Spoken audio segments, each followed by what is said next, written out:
Oiê, eu sou a Gabi e aqui a gente fala sobre redação, mas também fica ouvindo o barulho dos alarmes do carro e da britadeira no fundo do vídeo, porque eu não tenho um estúdio.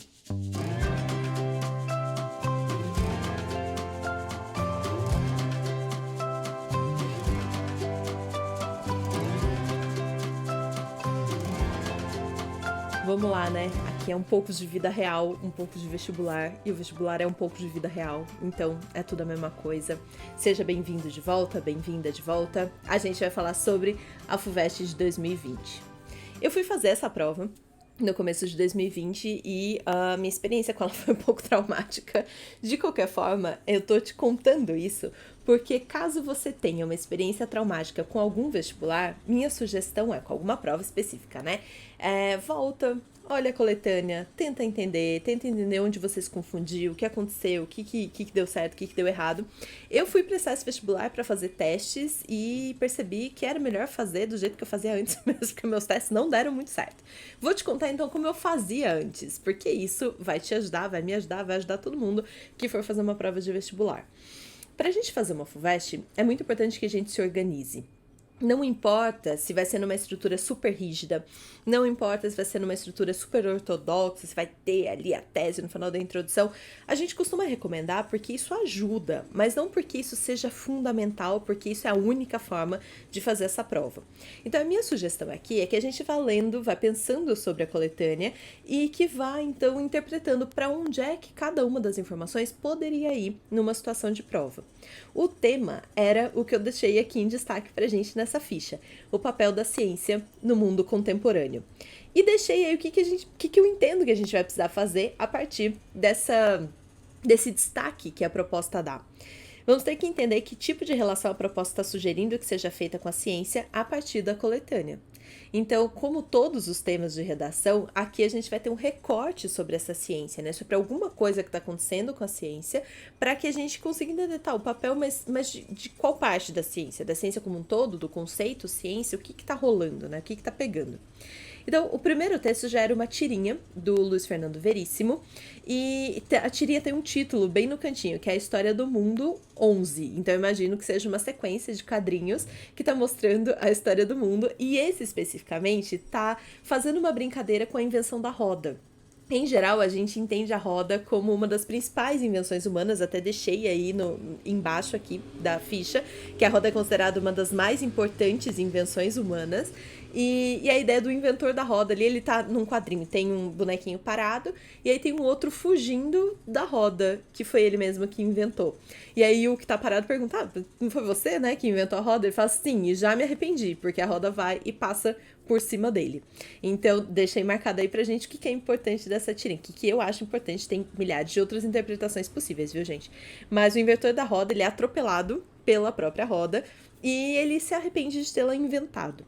Um dos textos de coletânea mais pra frente, sobre os quais a gente vai conversar, vai falar de uma galera que usa a ciência para negar a ciência, né? Então, o quanto alguma coisa surge como um benefício para a humanidade, mas acaba sendo utilizado no dia a dia de uma forma que não é tão benéfica assim, né? Que aparece também para atropelar a gente algumas vezes.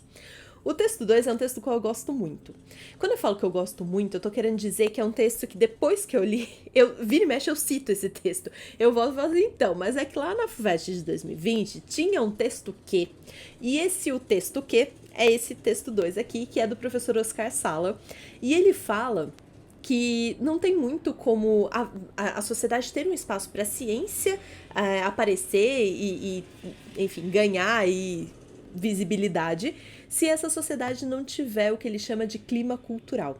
Então, selecionei aí um trechinho, é quase uma paráfrase aí do que ele falou, porque o texto lá tá dizendo o seguinte: somente numa sociedade em que haja clima cultural, em que o impulso, a curiosidade e o amor à descoberta sejam cultivados, pode haver ciência. Eu gosto muito dessa ideia de clima cultural, porque é um clima de curiosidade, é um clima de amor ao conhecimento, como ele coloca, é um clima de incentivo, né? Vai, pesquisa, faz para ver o que acontece, que é o que a gente costuma chamar de empirismo, de ir lá e fazer, né? Experimentar as coisas. E acho que isso entra um pouco em confronto com a sociedade na qual a gente está, que desestimula que a gente experimente coisas e que a gente teste, que a gente vai e tal. É uma sociedade que vem com muito mais manuais, né? Dizendo, olha, eu já fiz assim, faça dessa forma porque eu já passei por esse caminho, você não precisa passar por esse momento aí de tentar. A questão é que quando a gente é desincentivado a tudo isso, a gente é desincentivado consequentemente a criar, a pensar. E a ciência não vai acontecer sem criação e sem pensamento. Então, ele termina falando, esse trechinho do texto, que a ciência é importante para a manutenção de uma civilização como a nossa, né? Que tem uma superpopulação, que está organizada nos centros urbanos, etc. Então não está dizendo que a ciência é sempre importante para todas as populações, mas dado o estágio de desenvolvimento no qual a gente está, pra gente, pra manutenção da nossa qualidade de vida, a ciência é importante porque ela vai trazer saídas, por exemplo, vacinas, né? Pensando no momento em que estou gravando esse vídeo. Texto 3 é uma música do Gilberto Gil, cujo título é Quanta, e eu separei aí uns versos que mais me chamaram a atenção e que eu acho que dialogam com algumas outras coisas, por exemplo, o texto do Oscar Sala, do professor, que foi o texto 2, como com a FUVEST de 2018, que era uma FUVEST sobre arte. Ainda vou fazer o vídeo dela, mas quando eu fizer, provavelmente eu vou falar pra você voltar a olhar esse. Então, tudo amarrado. Mas separei aí os versos que dizem o seguinte, ó. Arte, descoberta, invenção. Arte, em geral, a gente coloca no plano da coisa subjetiva, né? Do sentimento de quem tá fazendo a arte, que aquilo é muito pessoal e muito individual, no fim das contas. Mas aqui, assim como que o professor Oscar Sala estava fazendo, vai haver uma mistura.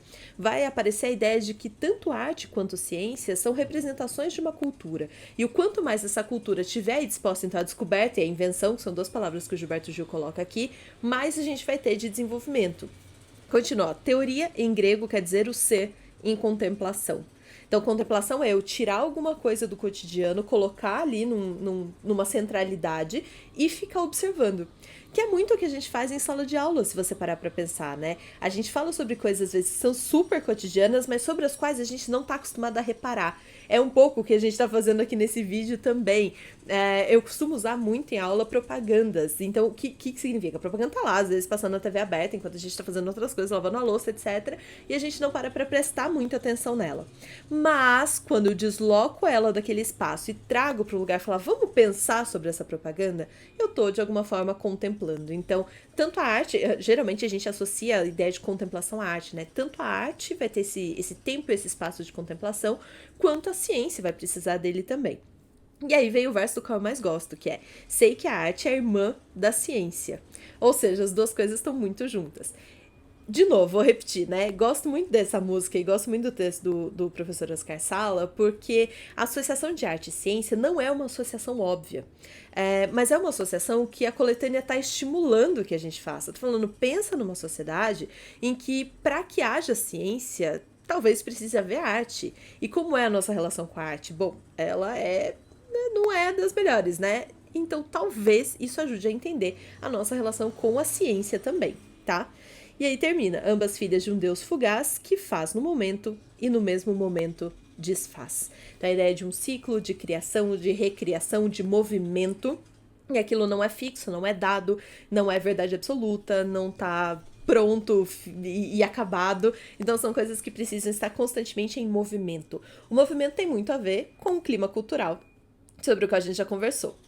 Texto 4, deixei aí a autoria também, porque o Carl Sagan é um cientista conhecido e mundialmente. Esse texto foi escrito em 1996, também deixei a data, porque ele tá quase que fazendo uma previsão aí, uma premonição talvez, mas uma previsão do que poderia acontecer dados determinados cenários. Então olha só. Ele fala que a gente criou uma civilização em que os elementos cruciais dependem da ciência e da tecnologia.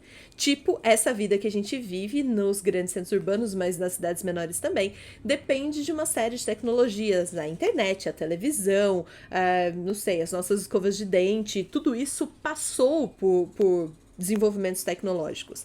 E aí ele fala que a gente criou uma ordem em que quase ninguém compreende a ciência e a tecnologia. Eu achei incrível, porque eu não tinha voltado a olhar para essa coletânea depois que eu li a FUVEST de 2021. Já fiz um vídeo sobre ela aqui. Porque lá a FUVEST está perguntando se o mundo contemporâneo está fora da ordem. E aqui é quase como se houvesse uma continuação de uma grande conversa, né, sobre essa sociedade na qual a gente está. Nesse texto, o Carl Sagan está falando que a gente criou uma ordem. E que nessa ordem, que talvez seja a própria ordem neoliberal, a ordem sobre a qual o Drummond e o Caetano falaram na coletânea de 2021, mas essa ordem que vai massificando, essa ordem que vai criando engrenagens, que vai criando repetições e continuidades aí, mas sempre do mesmo jeito, né?